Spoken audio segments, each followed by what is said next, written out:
নমস্কাৰ বন্ধুসকল, মই আজি আপোনালোকৰ ওচৰত এনেকুৱা এটা কাঢ়া বনাব ওলাইছোঁ যিটো খালে মানে কাহ চৰ্দি সোনকালে মানে নহ'ব। আপোনালোকৰ শৰীৰত ইমিউনিটি শক্তিটো বাঢ়ি যাব। আৰু আজিকালি যিটো মানে কৰোনাৰ সমস্যা আহিছে, মানে যিটো কৰোনাৰ সমস্যা, ভেকচিনটোতো সিমান মানে চবে পোৱা নাই বা ভেকচিন ইমান নাইও। সেইকাৰণে আপোনালোকে নিজৰ শৰীৰটোকে একদম মানে শক্তিশালী কৰি ৰাখক আৰু এই কাঢ়াটো সেৱন কৰক। বনাইছোঁ দেখাম। প্ৰথমতে মই 3 গ্লাছ পানী লৈ ল'ম।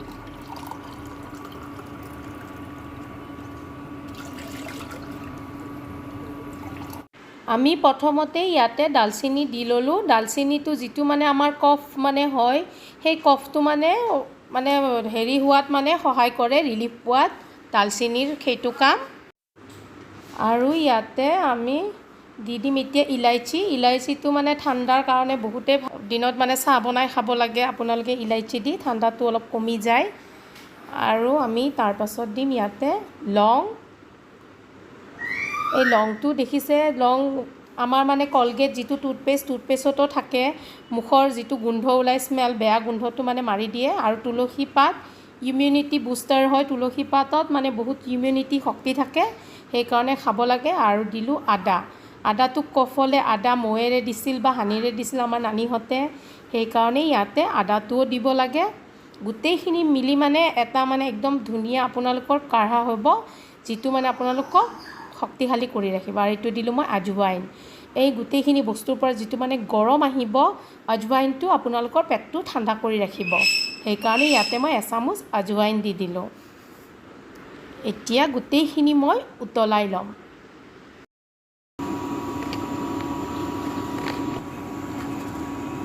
এইখিনি আমি গোটেই উতলাই ল'ম। তুলসী পাতকেইটা বা লং, ডালচিনি যিবিলাক আছে গোটেইখিনি যাতে ৰস এটা ওলাই, যিটো মানে কাঢ়াটোৰ কাৰণে ভাল। আপোনালোকে এইটো ড্ৰিংক দুবাৰকৈ খাওক, মানে কৰোনাৰ পৰা অলপ বাচিব পাৰিব।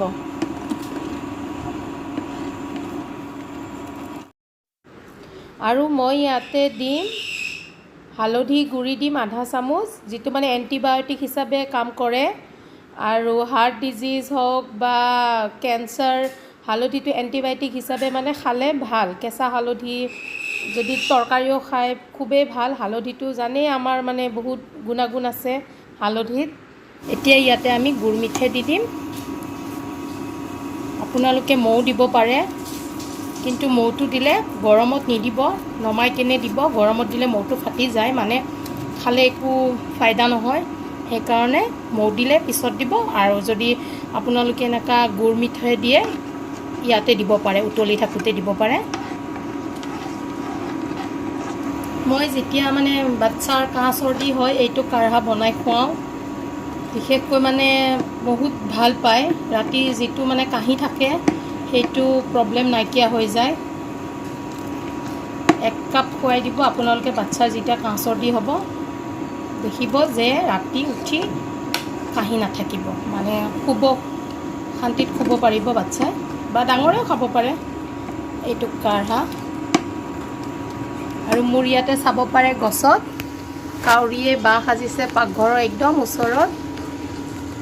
এয়া পোৱালি দিছে, পোৱালীয়ে মাতি থাকে। পোৱালীকেইটাই ওলাইছে অলপ ন, ইমান ওচৰত কাউৰীয়ে বাঁহ সাজিছে। এয়া মোৰ পাকঘৰ আৰু এয়া কাউৰীৰ বাঁহ সাজিছে।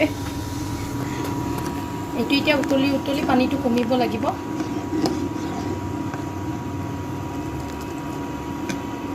আৰু যদি আমলা থাকে, আমলাৰ ৰস 2 চামুচ ইয়াতে দি দিব। মোৰ যিহেতু আমলাৰ ৰসটো বৰ্তমান নাই, সেইকাৰণে মই দিব নোৱাৰিলোঁ।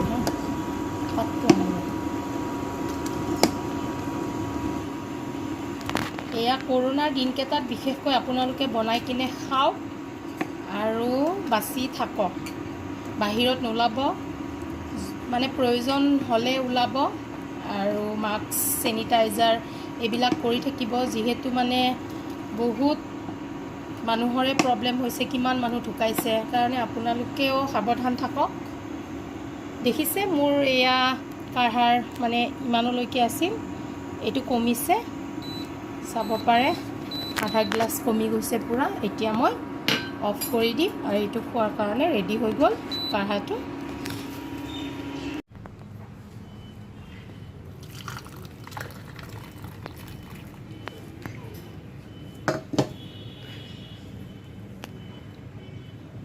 মই ইফতাৰী কৰি আহিলোঁ আৰু ইফতাৰী কৰি পেলাই আপোনালোকক এইটো খাই কেনে দেখুৱাম। আৰু ভালে লাগক বা টেষ্টটো বেয়াই লাগক, আজি মই নকওঁ যে টেষ্টি, মানে বনাই কিনে খাব, নিজৰ মানে শৰীৰৰ কাৰণে খালে ভাল। যিহেতু এই কাঢ়াটো আপোনালোকে বনাই খালে কৰোণাৰ পৰা বুলিয়ে নহয়, মানে কাহ চৰ্দি, সৰু বাচ্ছাৰ এজমা প্ৰব্লেম থাকিলেও এইটো মানে খুব দৰকাৰী, খাব লাগে। এতিয়া মই ট্ৰাই কৰিম।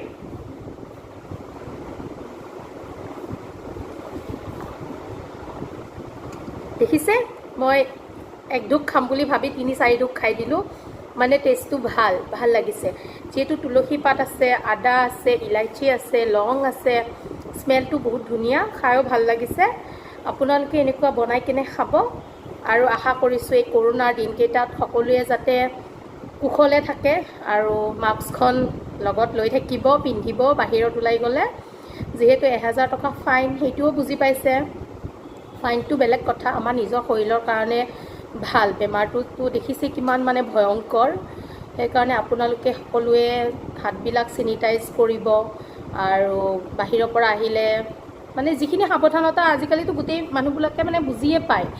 মানে এইটো বেমাৰ গোটেই মানে আমি একদম ভয় খাই গোটেইখিনি জানা হৈ গৈছোঁ। সেইকাৰণে আপোনালোকে সাৱধান থাকক, গোটেইবিলাক মানুহ কুশলে থাকক।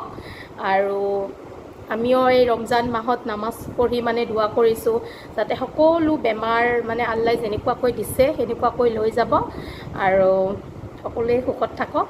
এতিয়া মোৰ চেনেলটোক আপোনালোকে লাইক, শ্বেয়াৰ, ছাবস্ক্ৰাইব কৰি দিব আৰু নতুন হ'লে ছাবস্ক্ৰাইব কৰি ৰাখিব আৰু মানে যিমান পাৰে শ্বেয়াৰ কৰিব দেই প্লিজ। এতিয়া এৰিছোঁ, বাই বাই।